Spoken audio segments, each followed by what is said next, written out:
Hi, I hope you guys are ready for another read aloud today.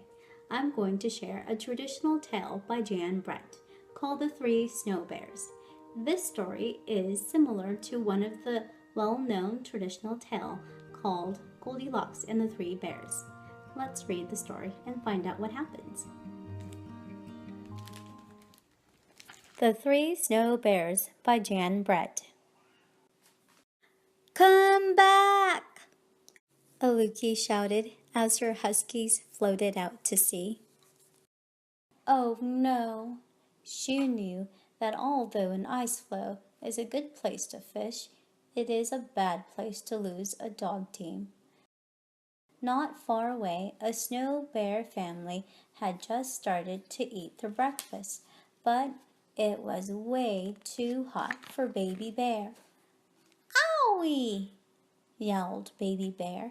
My breakfast burned my mouth. We'll go for a stroll and let the soup cool, Mama Bear said. Aluki was running along looking for her dogs when she came upon the biggest igloo she had ever seen. Who lives here? She wondered. Aluki ducked inside. Right away she smelled something delicious.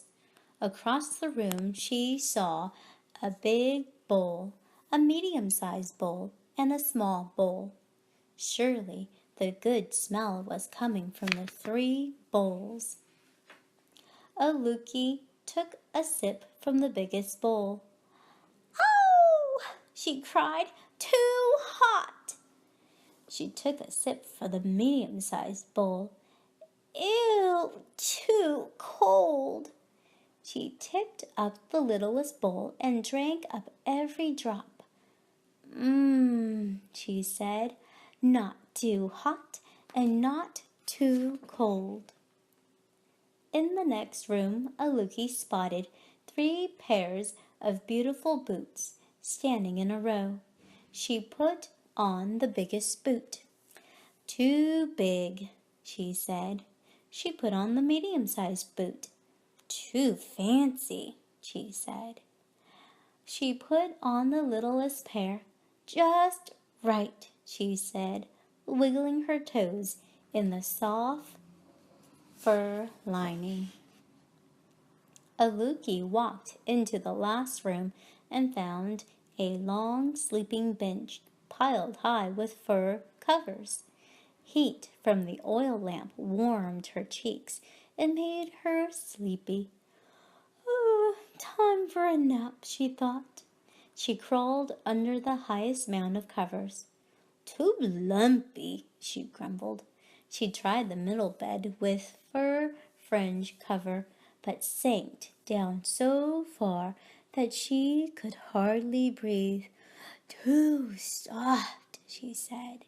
She rolled over into the smallest sleeping place.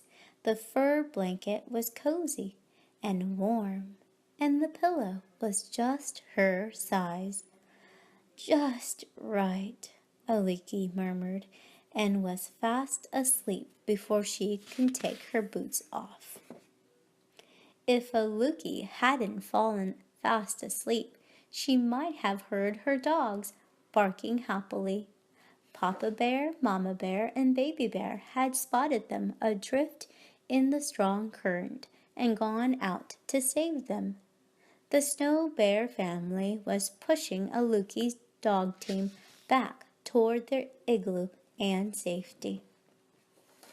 Papa Bear crawled into the igloo and saw his bowl sitting in a pool of spilled soup. Someone has been tasting my soup, he roared.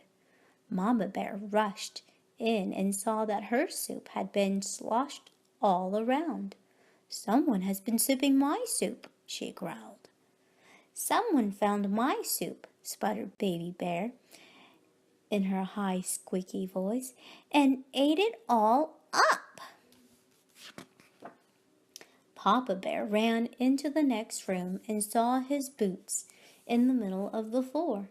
Someone has been trying on my boots, he boomed in his big bear voice.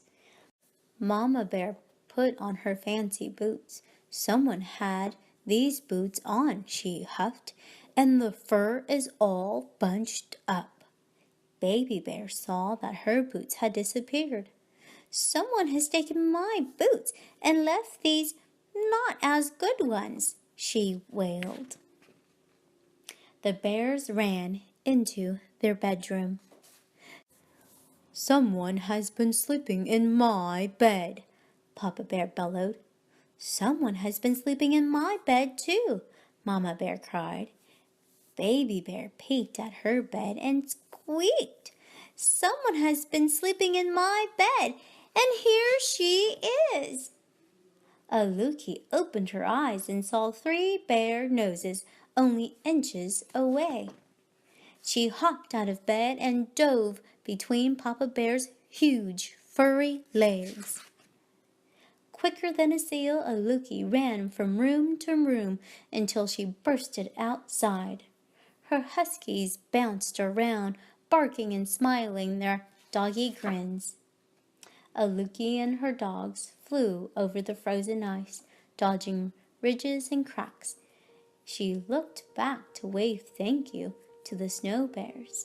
She couldn't see them, but she heard a big, gruff voice, a medium-sized voice, and a high, squeaky voice calling to her. Bye, bye, bye. Thanks for listening. Hope to see you soon. Bye.